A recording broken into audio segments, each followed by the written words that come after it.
ನಮಸ್ಕಾರ, ನೀವು ನೋಡ್ತಾ ಇದ್ದೀರಾ ಸುಮನ್ ಟಿವಿ ಕನ್ನಡ. ನಾನು ಮಹೇಶ್. ವೀಕ್ಷಕರೇ, ಕಳೆದ 1 ವರ್ಷದಿಂದ ಸಿಎಂ ಇಬ್ರಾಹಿಂ ಅವರು ಹೊಸ ಪಕ್ಷ ಸ್ಥಾಪನೆ ಮಾಡ್ತಾರೆ ಅನ್ನುವಂಥ ಸುದ್ದಿ ಸಾಕಷ್ಟು ಸದ್ದು ಮಾಡ್ತಾ ಇತ್ತು. ಇದು ಅಧಿಕೃತವಾಗಿರಲಿಲ್ಲ, ಬಟ್ ಅಧಿಕೃತವಾಗಿ ಹೇಳ್ತಾ ಇದ್ದಾರೆ ಈಗ ಹೊಸ ಪಕ್ಷ ಕೂಡ ಸ್ಥಾಪನೆ ಆಗಿದೆಯಂತೆ. ಆ ಪಕ್ಷದ ಹೆಸರು ಯಂಗ್ಸ್ಟರ್ ಎಂಪವರ್ಮೆಂಟ್ ಪಾರ್ಟಿ.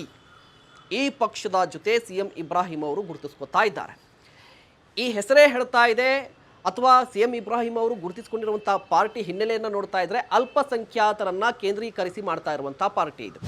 ಸೊ ಈ ಪಾರ್ಟಿಯಿಂದ ರಾಜ್ಯ ರಾಜಕಾರಣದ ಮೇಲೆ ಯಾವ ರೀತಿ ಪರಿಣಾಮ ಬೀರುತ್ತೆ, ಕಾಂಗ್ರೆಸ್ ಮೇಲೆ ಯಾವ ರೀತಿಯ ಪ್ರಭಾವವನ್ನು ಬೀರುತ್ತೆ, ಈ ಎಲ್ಲದರ ಬಗ್ಗೆ ಡೀಟೇಲ್ಡ್ ಆಗಿ ಹೇಳ್ತಾ ಹೋಗ್ತೀನಿ. ಅದಕ್ಕೂ ಮುನ್ನ ನೀವಿನ್ನೂ ನಮ್ಮ ಚಾನಲನ್ನು ಸಬ್ಸ್ಕ್ರೈಬ್ ಮಾಡಿಲ್ಲ ಅಂದರೆ ಈ ಕೂಡಲೇ ಸಬ್ಸ್ಕ್ರೈಬ್ ಮಾಡಿಕೊಳ್ಳಿ.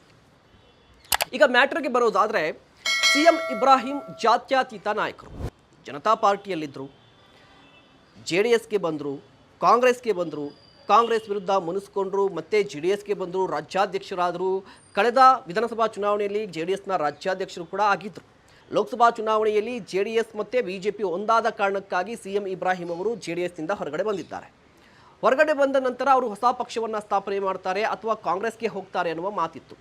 ಎಲ್ಲರೂ ಕೂಡ ಮೇಲ್ನೋಟಕ್ಕೆ ಇಲ್ಲ ವಾಪಸ್ ಗರ್ವಾಪ್ಸಿ ಕಾಂಗ್ರೆಸ್ಗೆ ಹೋಗ್ತಾರೆ ಅಂತ ಹೇಳ್ತಾ ಇದ್ರು. ಬಟ್ ಈಗ ಗರ್ವಾಪ್ಸಿ ಆಗ್ತಾ ಇಲ್ಲ, ಅವರು ಹೊಸ ಪಕ್ಷವನ್ನೇ ಸ್ಥಾಪನೆ ಮಾಡ್ತಾ ಇದ್ದಾರೆ. ಅದು ಯಂಗ್ಸ್ಟರ್ ಎಂಪವರ್ಮೆಂಟ್ ಪಾರ್ಟಿ ಈಗಾಗಲೇ ಇತ್ತು, ಅದರ ಜೊತೆ ಗುರುತಿಸ್ಕೊತಾ ಇದ್ದಾರೆ. ಸೊ ಯಂಗ್ಸ್ಟರ್ ಎಂಪವರ್ಮೆಂಟ್ ಪಾರ್ಟಿ ಮುಂಬರುವಂತಹ ಸ್ಥಳೀಯ ಚುನಾವಣೆಯಲ್ಲಿ, ಮುಖ್ಯವಾಗಿ ಗ್ರೇಟರ್ ಬೆಂಗಳೂರು ಚುನಾವಣೆಯಲ್ಲಿ ಎಲ್ಲ ಕ್ಷೇತ್ರದಲ್ಲೂ ಕೂಡ ಸ್ಪರ್ಧೆ ಮಾಡ್ತಾ ಇದೆ, ಎಲ್ಲ ವಾರ್ಡ್ಗಳಲ್ಲೂ ಕೂಡ ಸ್ಪರ್ಧೆ ಮಾಡ್ತಾ ಇದೆ.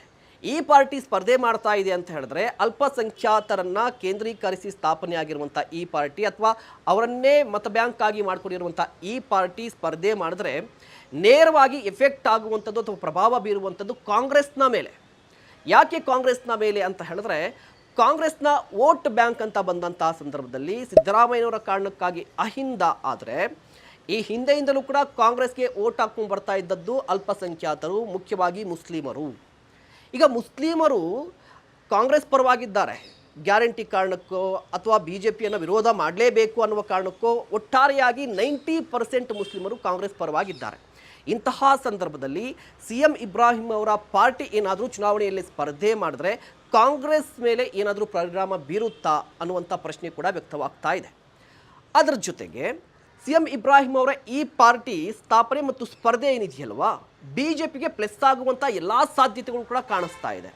ಹೇಗೆ ಪ್ಲಸ್ ಆಗುತ್ತೆ ಅಂತ ಹೇಳಿದ್ರೆ, ಒಂದು ಕಡೆ ಕಾಂಗ್ರೆಸ್ ಮತ್ತು ಈ ಪಾರ್ಟಿ ಮತ್ತು JDS ಅಂದರೆ ಸಿಎಂ ಇಬ್ರಾಹಿಂ ಅವರ ಪಾರ್ಟಿಯನ್ನು ಮೂರನ್ನು ಒಳಗೊಂಡ್ರೆ ಈ ಮೂರು ಪಕ್ಷಗಳಿಗೂ ಕೂಡ ಅಲ್ಪಸಂಖ್ಯಾತರ ಮತಗಳು ವಿಭಜನೆ ಆಗುತ್ತೆ, ವೋಟ್ ಸ್ಪ್ಲಿಟ್ ಆಗುತ್ತೆ. ವೋಟ್ ಸ್ಪ್ಲಿಟ್ ಆದಂತಹ ಸಂದರ್ಭದಲ್ಲಿ ಈ ವೋಟ್ ಸ್ಪ್ಲಿಟ್ಟಿಂಗ್ BJPಗೆ ಹೆಲ್ಪ್ ಆಗಬಹುದು. BJP ಹಿಂದುತ್ವದ ಹಿನ್ನೆಲೆಯಲ್ಲಿ ರಾಜಕಾರಣ ಮಾಡ್ತಾ ಇದೆ. ಸೊ ಕಾಂಗ್ರೆಸ್ನ ವೋಟ್ ಬ್ಯಾಂಕ್ ಏನಾದರೂ ಸ್ಪ್ಲಿಟ್ ಆದರೆ BJPಗೆ ನೇರವಾಗಿ ಹೆಲ್ಪ್ ಆಗುತ್ತೆ. ಇದರ ಎಕ್ಸಾಂಪಲನ್ನು ಕೊಡೋದಾದರೆ, ಹರಿಯಾಣದಲ್ಲಿ ಏನಾಯಿತು, ಬಿಹಾರದಲ್ಲಿ ಏನಾಯಿತು, ಅದು ಗ್ರೇಟರ್ ಬೆಂಗಳೂರು ಅಥಾರಿಟಿಯ ಚುನಾವಣೆಯಲ್ಲೂ ಕೂಡ ರಿಪೀಟ್ ಆಗಬಹುದು ಅಂತ ಅಂದಾಜು ಮಾಡಲಾಗ್ತಾ ಇದೆ. ಇದೆಲ್ಲವೂ ಕೂಡ ಅಂದಾಜುಗಳು ಮತ್ತು ವಿಶ್ಲೇಷಣೆಗಳು. ಆದರೆ ಕರ್ನಾಟಕದ ಇತಿಹಾಸವನ್ನು ಅಥವಾ ರಾಜ್ಯ ರಾಜಕಾರಣದ ಇತಿಹಾಸವನ್ನು ನೋಡಿದ್ರೆ ಸಾಕಷ್ಟು ಸುದೀರ್ಘವಾಗಿ ಈ ಹಿಂದೆಯಿಂದಲೂ ಕೂಡ ರಾಜಕಾರಣದಲ್ಲಿ ಅಥವಾ ರಾಜ್ಯದಲ್ಲಿ ಹೊಸ ಪಕ್ಷಗಳು ಬಂದಿದೆ. ಸಸ್ಟೈನ್ ಆಗಿದ್ದಂಥ ಹೊಸ ಪಕ್ಷಗಳು ಅಥವಾ ಪ್ರಾದೇಶಿಕ ಪಕ್ಷಗಳು ಯಾವುವು ಅಂದರೆ JDS ಅನ್ನು ಬಿಟ್ಟರೆ ಇನ್ನು ಯಾವ ಪಕ್ಷವೂ ಕೂಡ ಸಸ್ಟೈನ್ ಆಗಿಲ್ಲ. ಬಂಗಾರಪ್ಪನವರಿಂದ ಹಿಡಿದು ಯಡಿಯೂರಪ್ಪನವರೆಗೆ, ಬಂಗಾರಪ್ಪನವರು ಕೂಡ ಹೊಸ ಪಕ್ಷ ಸ್ಥಾಪನೆಗೆ ಮುಂದಾದರೂ ಮಾಸ್ ಲೀಡರ್ ಅಂತ ಹೇಳಿದ್ರು, ಏನಾಯಿತು, ಆಗಲಿಲ್ಲ. ಯಡಿಯೂರಪ್ಪನವರು KJP ಪಕ್ಷವನ್ನು ಕಟ್ಟರು, ಅದಾದ ನಂತರ ಆಗಿದ್ದೇನು, ಮತ್ತೆ ವಿಲೀನ ಆಯಿತು.